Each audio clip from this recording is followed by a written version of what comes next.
All right. Well, another game, another, I don't know, disappointment, I guess, but let's get into it right away. So, Liverpool tied leads 3-3. First half, I think Liverpool had the majority of the game, the momentum. Hugo Ekitike looked more lively than Isak has in all the games he's played, and then in the second half is when fireworks went off. So Hugo Ekitike jumps on a mistake from a defender of Leeds and jumps on the ball and buries one in the 48th minute.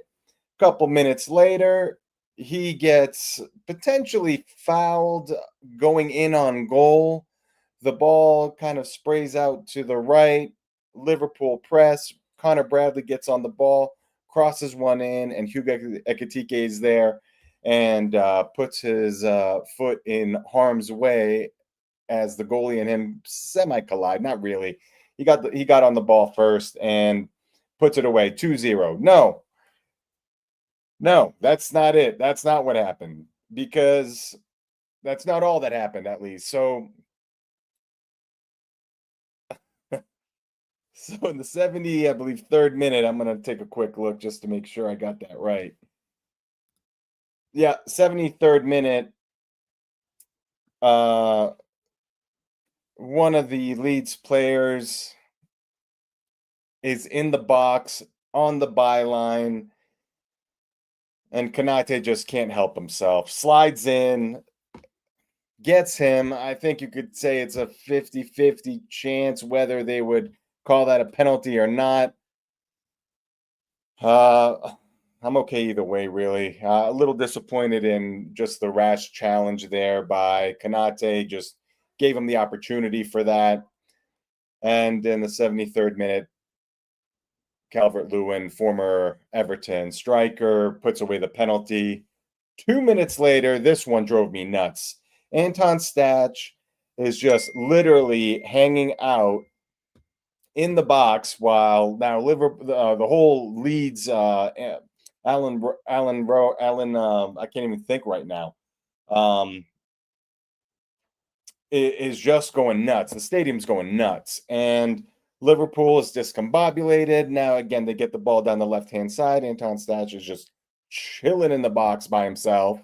He gets the ball, cuts inside, and just puts one away. Not a great shot, just put his laces behind it. 2-2. I'm furious now. Furious. 5 minutes later, unbelievable kind of take control of the game from Curtis Jones. Curtis Jones said, "Give me the ball. I'm going to get things back on track." Started bossing the game and then puts a nice through ball or cuts the midfield in half by putting a ball to Gravenberch. Gravenberch then passes one that with forward, which looks like it's going to McAllister, who dummies it. Sabasai's behind him, takes a touch, puts it away, 3-2.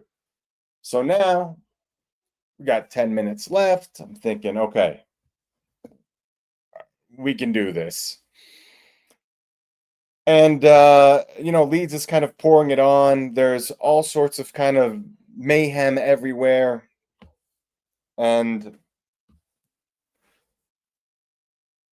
in the 96th minute, they get a corner kick after some pressure, and Tanaka for Leeds is just hanging out on the back post on the corner. Ball just somehow finds its way to him on the corner and just buries it to make the game 3-3.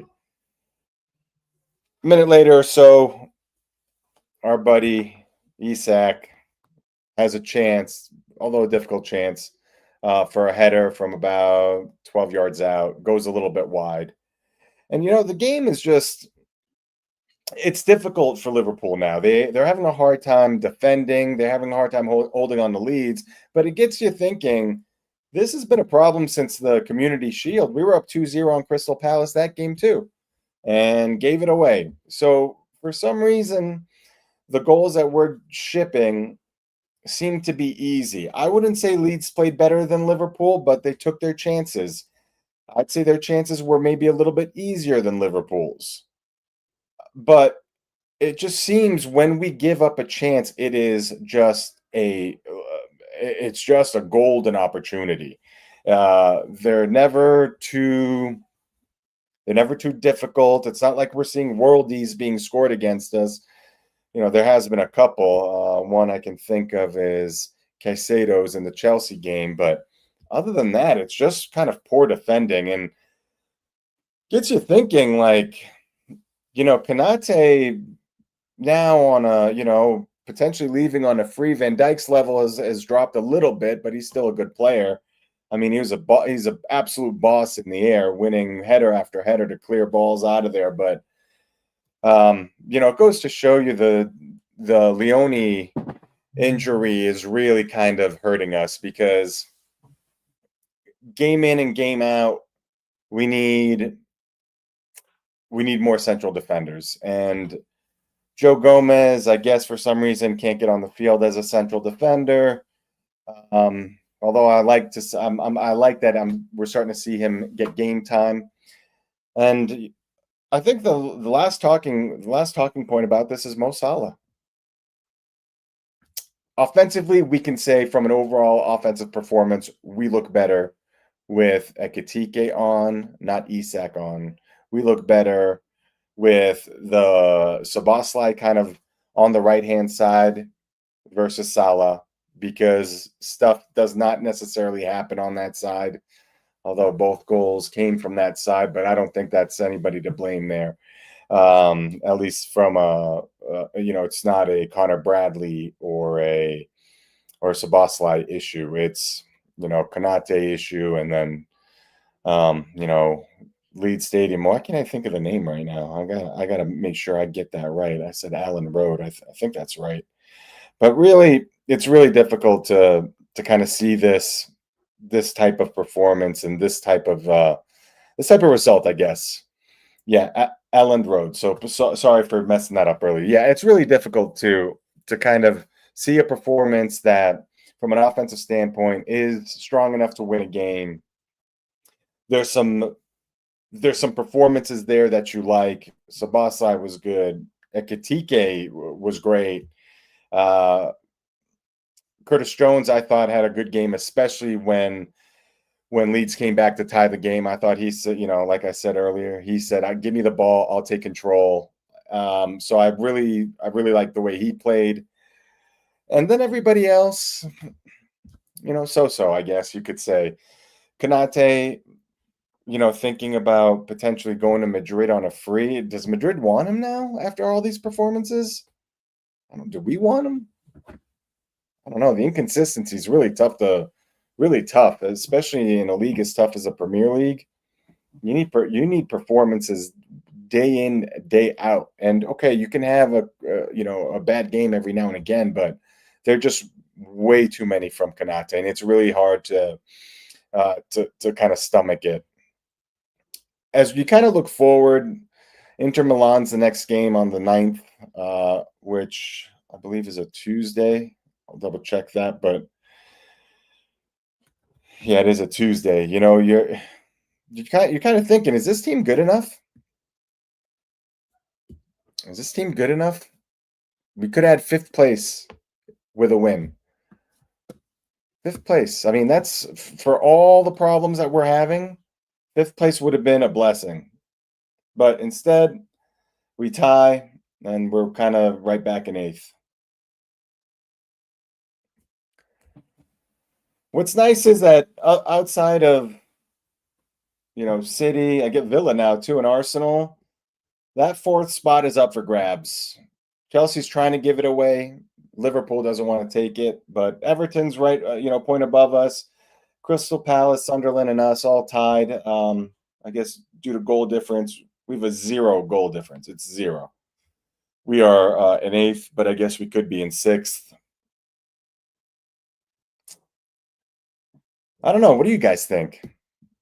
What do you guys think? Are we what's the problem? Where's the problem? I thought potentially it was Mo Salah as being not tracking back kind of being the core issue there. And now he's played, 20, 30 minutes in the last, uh, you know, two games. Not sure. Did he come on halftime against Sunderland? I don't remember. I don't think he did, but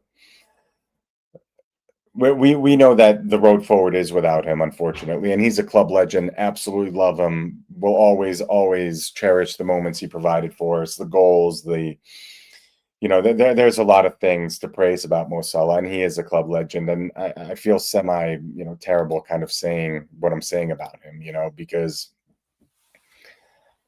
it's a young man's game. All sports are young men's games, and kind of once the legs go, it's really really hard to kind of stay in a league as competitive and as quick and as fast as the Premier League. So, Mo Salah goes off to African Cups of Nation AFCON here on the 15th. So he's got maybe two games left, I guess. And and then he's going to be off for a while. He's going to be out for 6, potentially 8 weeks. I saw an article on ESPN saying, "Can Mo Salah fire Egypt to the World Cup?" And I was just like, "Wow, that's a story."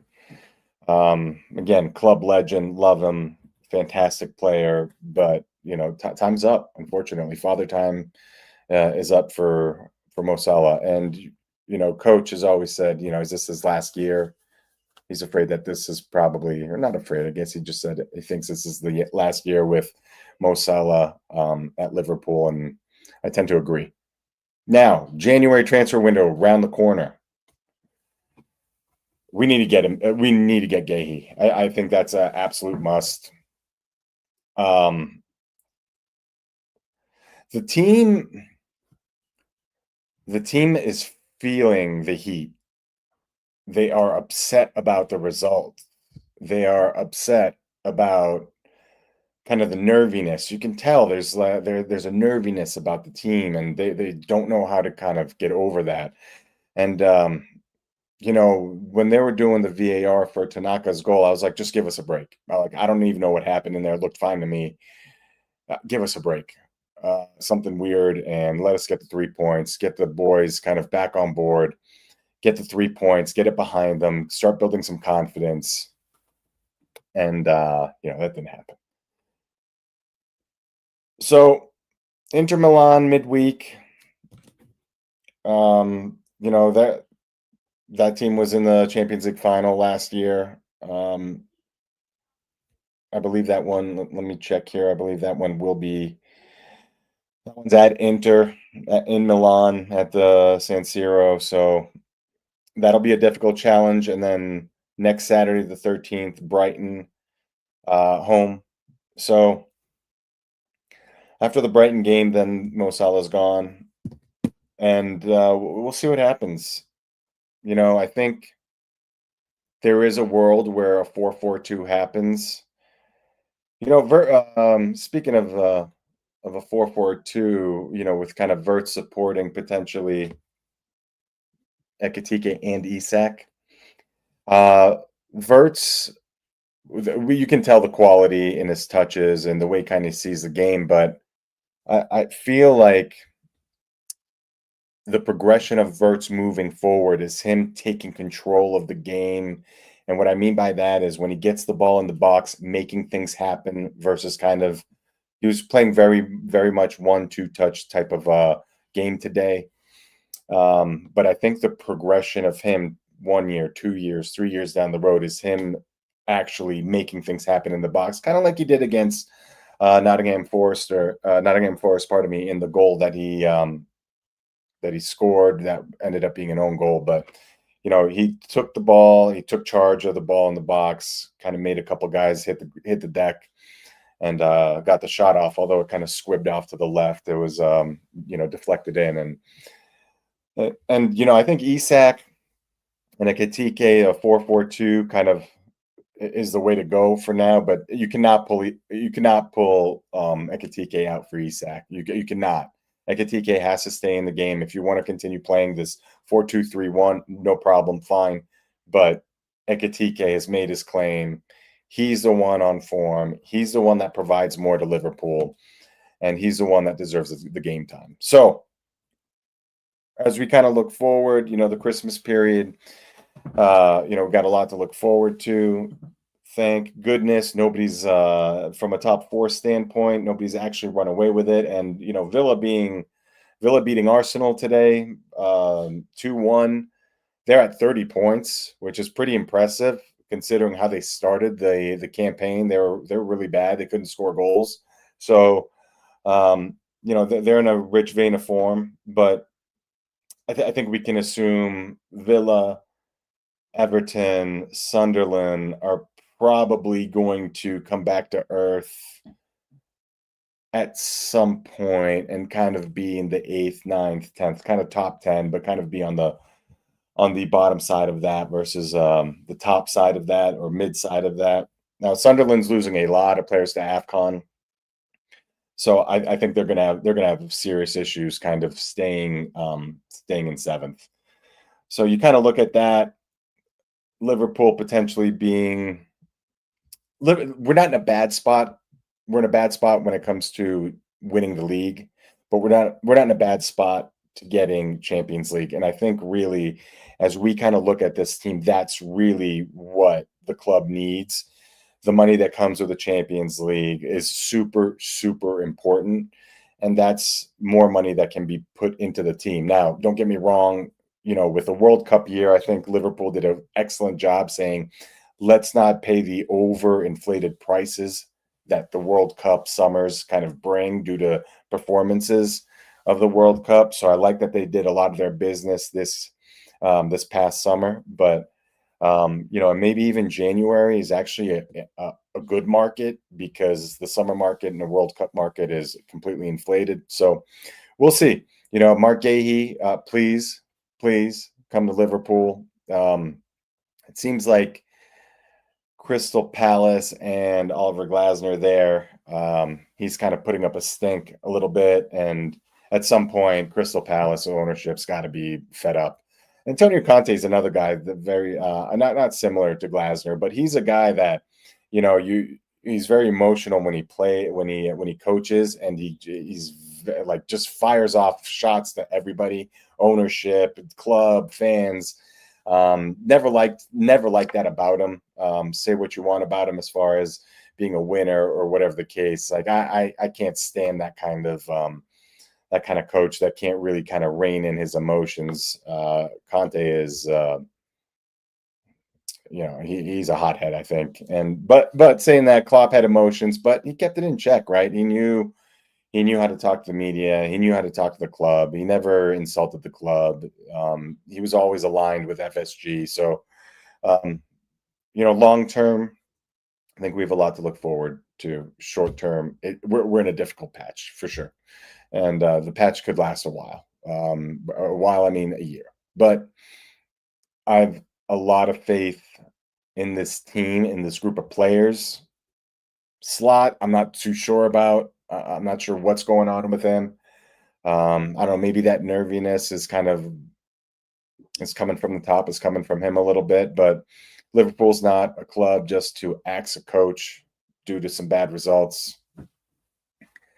So anyway, we let's see what happens. Hopefully, he can straighten the ship out. That win would have been big. That win really would have been big. We would have been in fifth place. Tied with Chelsea for fourth, but they have a better goal differential than us. So that would have been very big because that's the type of that performance deserved it. Although, Leeds that goal, God dang it, Tanaka. Oh man. Anyway, guys, thank you all for watching the American LFC show.